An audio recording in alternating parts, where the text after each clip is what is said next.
Now to campaign politics and how outside spending might shape the 2012 election like never before. Good morning, you're kind of being. When it comes to financing presidential campaigns, an entirely new playbook is being written. The traditional yardstick, the money raised by individual candidates, may count less this time. Instead, hundreds of millions of dollars may come from a relatively new political animal, the super PAC. The financing vehicle sprang up in the wake of a 2010 Supreme Court decision, Citizens United, which wiped away limits on corporate and labor union campaign spending. A candidate's ability to raise money on his or her own does still count for a lot. Financial reports released this weekend showed Texas Governor Rick Perry outpacing his Republican rivals, hauling in more than $17 million for the third quarter. With $15 million in the bank, he put away $500,000 more than former Massachusetts Governor Mitt Romney, who pulled in $14 million during the same period. No other major GOP contenders raised as much. Ron Paul was next with more than $8 million, but the rest raised substantially less and also had far less cash on hand. As for the man they all hoped to replace, President Obama brought in nearly $43 million last quarter. And by the end of September, the incumbent Democrat had $61 million in the bank, more than all the Republicans combined. Some of that will likely be spent responding to attack ads from the new super PACs, like this one from the conservative group American Crossroads, airing in North Carolina and Virginia.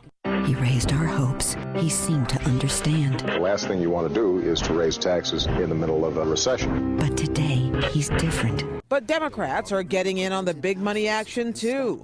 This anti-Romney web video was released earlier this month by Priorities USA, a super PAC run by former Obama staffers. Mitt Romney may have no experience fighting terror, but he does have some experience with foreign countries, sending our jobs to them. The messages may be familiar ones, but the money fueling them could reshape the political landscape next year.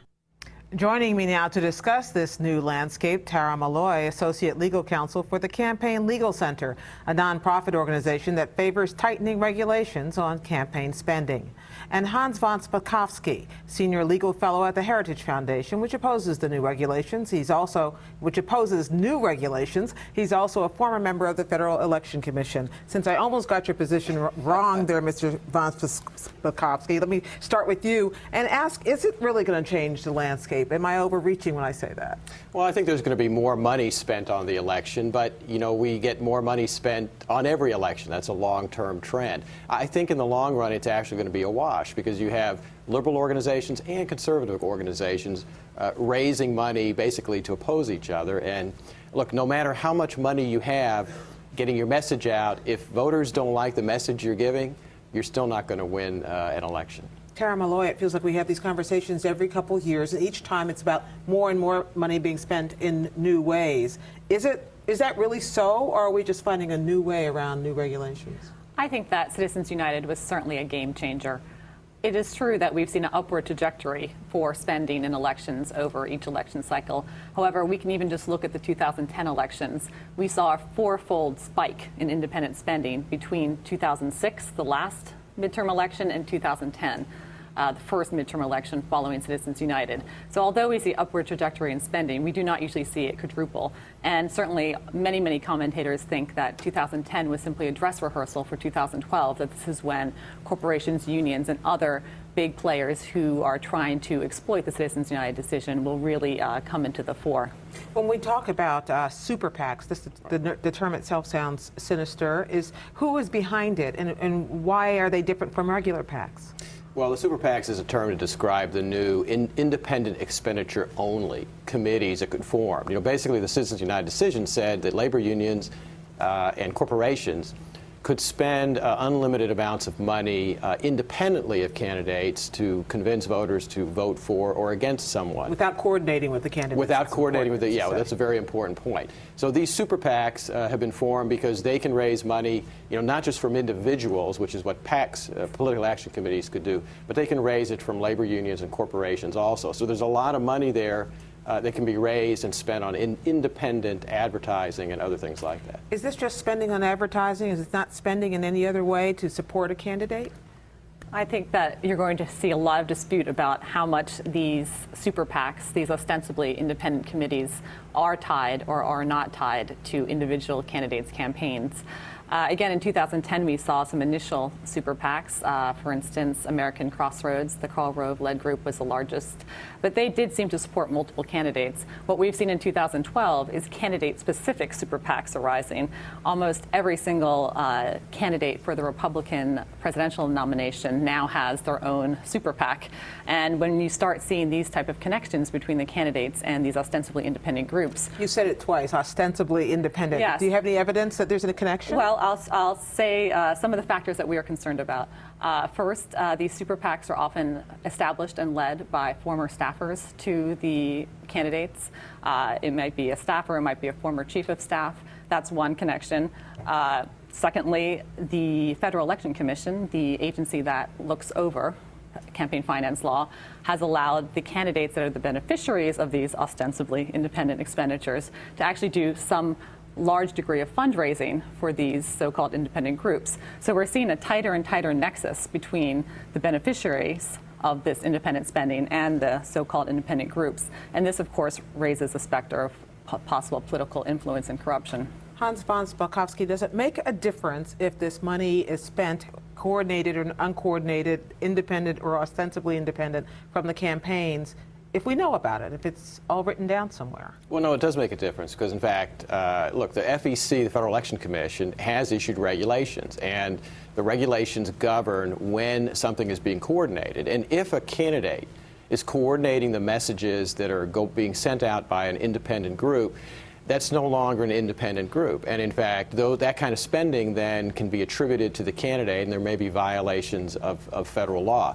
Independent expenditures have to be exactly that, independent, and that makes a big difference in whether or not it's being coordinated or not. But if it's candidate specific and the person running the super PAC worked 6 months ago for President Obama, say, isn't that just a loophole? What's the difference? Well, the difference is, again, if you look at the regulations, there has to be actual consultation and coordination between them. I as an individual, should not be barred just because I used to work for someone from then going out, if I think they ought to get elected, from getting other friends to help me and to putting together an organization to help them, as long as I am not simply acting as an official surrogate of the campaign. Part of this rule means that you have to disclose. And in fact, that has turned out to be a disincentive for some corporations to want to form these super PACs. So isn't that exactly as intended? Well, I think that another important point to make is that super PACs are not the only new beast on the scene. Oftentimes, these super PACs are forming first a political committee, which, as you said, have to operate fairly transparently. But at the same time, they're creating a sister organization that is a nonprofit group that is far less regulated.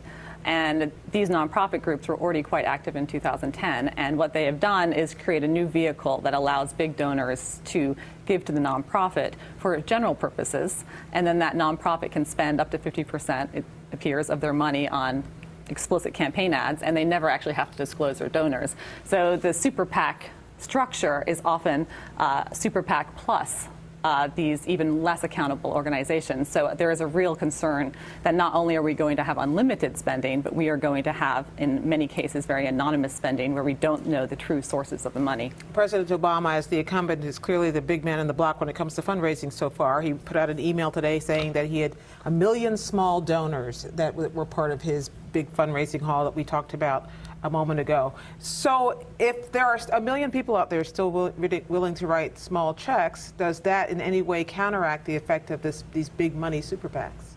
I think it does. Look, he raised $750 million last time around. It was the largest amount that any presidential candidate had ever raised, and he basically overwhelmed his opponent with his campaign spending. I still think he's probably, I think they're aiming to raise $1 billion this year, and I think that in large measure will also help counter some of the money that's raised against him. Plus, remember, there are going to be a lot of liberal organizations also raising money to try to help him get elected. I think in the long run, like I said, I think it's going to probably be a wash. Is it a wash? Do individual campaigns no longer have an edge? I think the problem is that it's not simply a lot of money that's being spent. It's money coming from very few concentrated sources. A campaign finance reform group is not necessarily just concerned that there's more money, maybe millions more being spent. It's concerned that there are just certain donors that are able to give millions, sometimes tens of millions, to influence the election. And of course, the common sense question arises, what do they expect in return for this type of money? And this is the problem of corruption and appearance of corruption that the Supreme Court has always respected as being a compelling reason to govern money in politics. Tara Malloy at the Campaign Legal Center, and Hans von Spakovsky of the Heritage Foundation. Thank you both very much. Thank you.